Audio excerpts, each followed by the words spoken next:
আসসালামু আলাইকুম। এখন তো আমের সিজন চলছে, আর এই আমের সময়ে তো কাঁচা আম দিয়ে অনেকেই নানা রকম রেসিপি তৈরি করছে। তেমনি আমিও আর বসে থাকতে পারলাম না, কাঁচা আম দিয়ে বানিয়ে ফেললাম পোড়া আমের টক ঝাল মিষ্টি আম ভর্তা। এই আম ভর্তা দেখলে যে কারো জিহ্বায় পানি চলে আসবে। কাঁচা আমের ভর্তা বানানোর জন্য আমি এখানে 6টা ছোট সাইজের কাঁচা আম নিয়েছি। এবার আমি আমগুলো পোড়ানোর জন্য রান্না করার পর চুলায় যে আগুন ছিল সে আগুনের মধ্যে আমি আমগুলো দিয়ে ভালোভাবে আমগুলো পুড়িয়ে নিব। গরম ছাইগুলো দিয়ে আমি আমগুলো ভালোভাবে ঢেকে দিব, যাতে আমগুলো ভালোভাবে সিদ্ধ হয়ে যায়। সিদ্ধ করেও এই আমের ভর্তাটা বানানো যায়, তবে এভাবে পোড়া আমের ভর্তা খেতেই বেশি মজার হয়।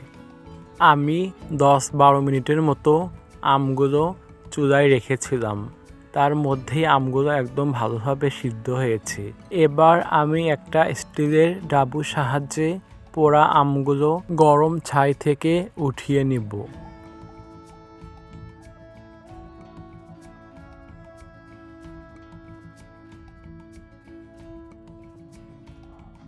সবগুলো আম উঠিয়ে নেওয়ার পর এবার আমি আম ভর্তার জন্য 3টা শুকনো মরিচ পুড়িয়ে নিব। আমি স্টিলের ডাবুতে গরম ছাই নিয়ে তার মধ্যে মরিচ 3টা দিয়েছি। এবার আমি এই ছাইয়ের মধ্যে উল্টে পাল্টে মরিচগুলো ভালোভাবে পুড়িয়ে নিব। আমার মরিচগুলো পোড়া হয়েছে। এবার আমি এই পোড়া মরিচগুলোও গরম ছাই থেকে উঠিয়ে নিব। এইবার আমগুলো ভর্তা করার জন্য আমের খোসাগুলো ভালোভাবে ছাড়িয়ে নিব। খেয়াল রাখবেন যাতে কোনো ছাই যেন আমের মধ্যে না থাকে।